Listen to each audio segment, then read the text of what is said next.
Syempre guys, dito na tayo dito sa part natin favorite position dito guys. Dahil mag-unbox na tayo dito at i-review na rin natin dito ang dalawang product na nabili natin dito sa Lazada. Ang Aldo Cube Game X.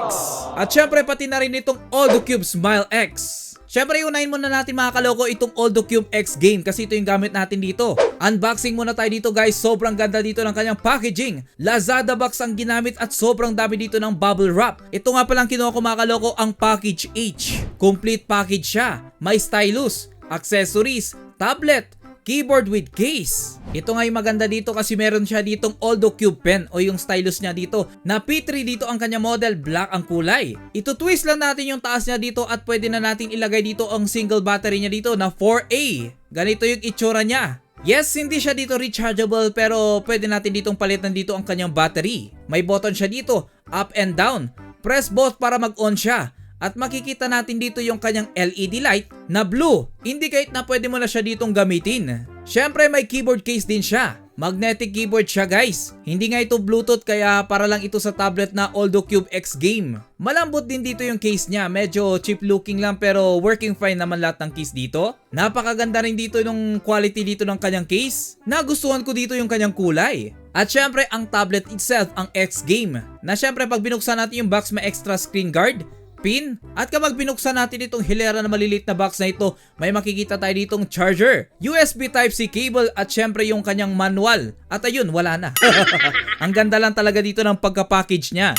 Covered pa siya dito actually ng blur screen, i-remove na natin. So bali sa left side niya dito mga kaloko ay meron itong 2 speaker hole at SD SIM card slot, dual SIM nga pala ito. 4G LTE na rin siya. Sa bottom niya naman wala kasi ito yung pang stand natin. Sa top bottom niya naman which is malapit sa front camera. Meron dito yung kanyang power button at kanyang volume button na nandito na rin yung mic hole niya. Right side may dalawang speaker hole ulit at yung kanyang Type-C port. Yes, 4 speaker hole siya para mas mabalance dito yung audio niya kapag nanonood ka dito ng movies. May 8 megapixel siya ditong rear camera. Kita rin dito sa likod yung connection ng kanyang magnetic keyboard. Bali ganito siya kaganda kapag isinalpak natin dito yung kanyang keyboard. Mukha siya ditong netbook. Instant stand na rin kasi dito yung kanyang case. Good siyang gamitin dito kapag gusto mo dito mag-type na maramihan. Microsoft Office Mobile. Very responsive dito yung kanyang keyboard at napakalambot pa. Kahit papaano comfortable siya ditong gamitin.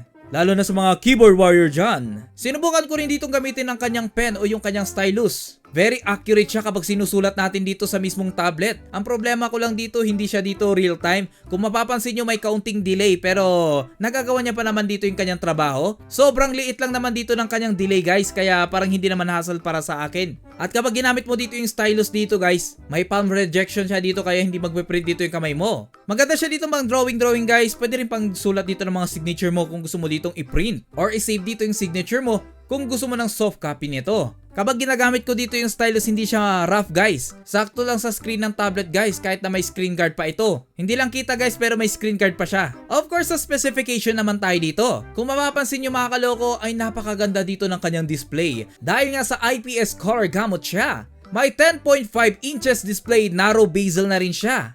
Maganda ang kanyang viewing angle. Kung nagtataka kayo kung bakit X Game ang pangalan ng tablet na ito, dahil nga sa meron itong MTK Helio P90 CPU, octa-core siya, at may image power VRGM9446 na GPU guys, kaya ang ganda ng display pala. Meron nga itong RAM na 8GB LPDDR4X na may storage siya dito na 128GB. Ang maganda pa dito, support niya dito ang 2TB dito na SSD for more storage.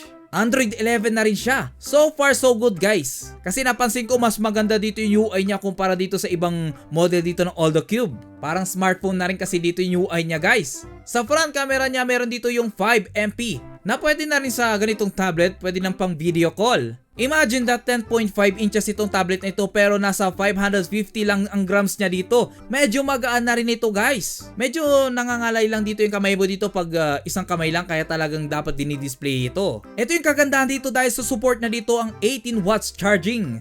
Fast charging yan guys. Syempre meron itong 7,500 mAh. Wow, medyo mataas na rin yung battery niya dito. Pwede na rin ito mga kaloko kasi nakarelay kasi dito yung power ng kanyang keyboard sa tablet. Syempre support niya rin mga kaloko dito yung stylus na 4096. Actually ang daming pwedeng paggamitan ng tablet nito. Pwedeng for gaming, office use, module, yung mga module nyo for students. Pero sa akin, ginagamit kong panooran at paglaruan. Syempre guys, gaming check muna tayo dito guys. Sumubok kasi ako dito ng 3 laro. Kagaya na lamang ng Genshin Impact. Alam nyo naman kung gaano kabigat ang larong ito. Sa low resolution niya, kayang-kaya ditong i-play ang Genshin Impact. Wow, masasabi kong wala naman ako naging problema sa aking karakter dito.